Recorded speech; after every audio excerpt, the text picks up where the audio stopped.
এগুলো কি বানাচ্ছ আজকে? এই তো আলু দিয়ে। এগুলো কি আলু ভাজাও না, আবার কি কুড়মুড়ের মতো? হ্যাঁ, তা কেন খারাপ লাগছে দেখতে? না, ভালো লাগছে। তা কি বলবো আর, আজকে ইচ্ছা হলো, আজকে ভাবছি যে দেখি কি তাড়াতাড়ি করে পকোড়া টোকোড়া করতেও তো সময় লাগবে। ওই আলুটাকে তাড়াতাড়ি করে খোসা সমেত কেটে ধুয়ে ভালো করে তার মধ্যে নুন হলুদ আর একটু লঙ্কার গুঁড়ো দিয়ে বেসনটা দিয়ে মাখাইনি ঝুরঝুরা করে, ওতে জলও দিইনি, ঝুরঝুরা করে ওরকম মেখে কোনো রকম তার মধ্যে কড়াইতে তেল দিয়ে গরম তেলের মধ্যে ছেড়ে গ্যাসটাকে জোরে দিতে হবে, ফ্লেমটাকে, তারপরে গিয়ে এরকম করে ভাজতে হবে। দেখো কত সুন্দর কুরকুরে, দেখেছো? আলুর কুরকুরে এটা। হ্যাঁ, ভাল লাগছে না? হেভি লাগছে না?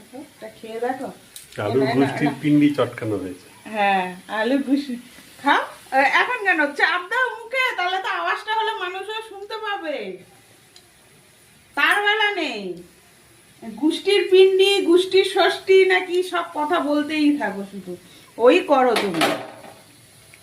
এই যে মুড়ি মাখবো, মুড়ি এমনি চানাচুর দিয়ে মেখেছি, আবার পেঁয়াজ না দিলে ছেলে খাবেও না, ওর জন্যই।